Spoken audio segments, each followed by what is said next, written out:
Gênesis. Bereshit. Capítulo 11.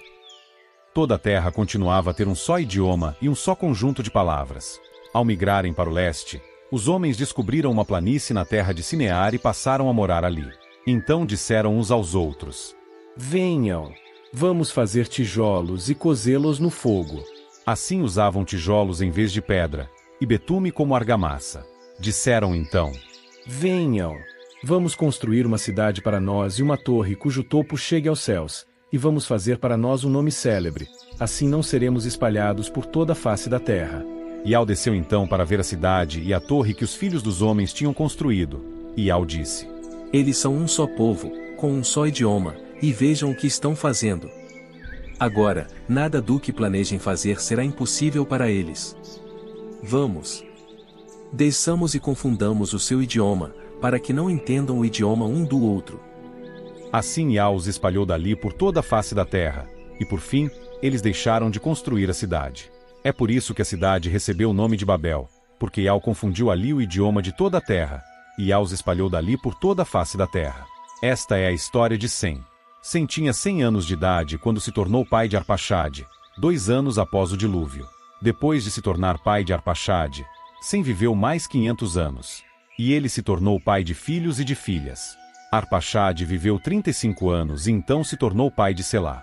Depois de se tornar pai de Selá, Arpaxade viveu mais 403 anos. E ele se tornou pai de filhos e de filhas. Selá viveu 30 anos e então se tornou pai de Eber. Depois de se tornar pai de Eber, Selá viveu mais 403 anos. E ele se tornou pai de filhos e de filhas. Eber viveu 34 anos e então se tornou pai de Peleg. Depois de se tornar pai de Peleg, Eber viveu mais 430 anos. E ele se tornou pai de filhos e de filhas. Peleg viveu 30 anos e então se tornou pai de Reu. Depois de se tornar pai de Reu, Peleg viveu mais 209 anos. E ele se tornou pai de filhos e de filhas. Reu viveu 32 anos e então se tornou pai de Serug. Depois de se tornar pai de Serug, Reu viveu mais 207 anos. E ele se tornou pai de filhos e de filhas. Serug viveu 30 anos e então se tornou pai de Naor. Depois de se tornar pai de Naor, Serug viveu mais 200 anos. E ele se tornou pai de filhos e de filhas. Naor viveu 29 anos e então se tornou pai de Tera.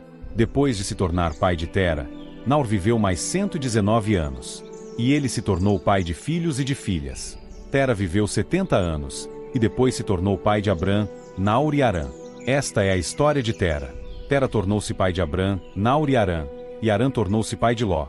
Harã morreu na sua terra natal, em Ur dos Caldeus, enquanto Tera, seu pai, ainda estava vivo. Abram e Naor tomaram para si esposas.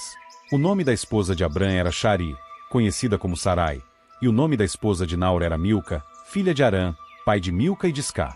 Shari era estéril, não tinha filhos. Tera tomou então seu filho Abram, seu neto Ló, filho de Harã, e sua nora Shari, esposa do seu filho Abram. E esses saíram com ele de Ur dos Caldeus, a fim de ir para a terra de Canaã. Com o tempo chegaram a Harã e passaram a morar ali. Os dias de Tera foram 205 anos. Tera morreu então em Harã. Gênesis. Bereshit. Capítulo 12. Ial disse a Abram: Saia da sua terra e deixe os seus parentes e a casa do seu pai, e vá para a terra que lhe mostrarei. Eu farei de você uma grande nação, o abençoarei e engrandecerei o seu nome, e você se tornará uma bênção. Abençoarei os que o abençoarem e amaldiçoarei aquele que invocar o mal sobre você, e todas as famílias da terra certamente serão abençoadas por meio de você. Então Abram foi, assim como Ial lhe havia mandado, e Ló foi com ele. Abram tinha 75 anos de idade quando saiu de Harã. Abram levou consigo sua esposa Shari, Ló, filho de seu irmão, todos os bens que tinham acumulado e as pessoas que tinham adquirido em Harã, e eles partiram para a terra de Canaã.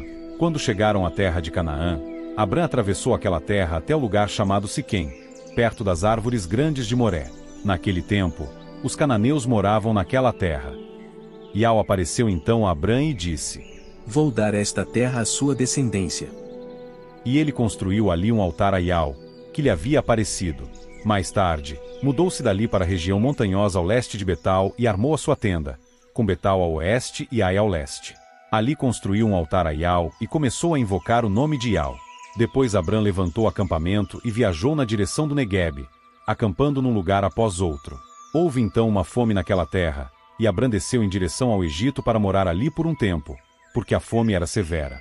Quando estava para entrar no Egito, ele disse a Chari, sua esposa: Escute, por favor. Eu sei que você é uma mulher muito bonita.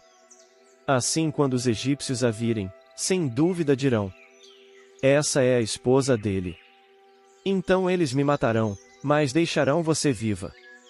Diga, por favor, que é minha irmã, para que eu seja bem tratado por sua causa, e a minha vida seja poupada. Assim que Abrão entrou no Egito, os egípcios viram que a mulher era muito bonita. E os príncipes de Faraó também a viram e começaram a elogiá-la diante de Faraó, de modo que a mulher foi levada para a casa de Faraó. Ele tratou bem a Abrão por causa dela, e Abrão adquiriu ovelhas, bois, jumentos e jumentas, servos e servas, e camelos.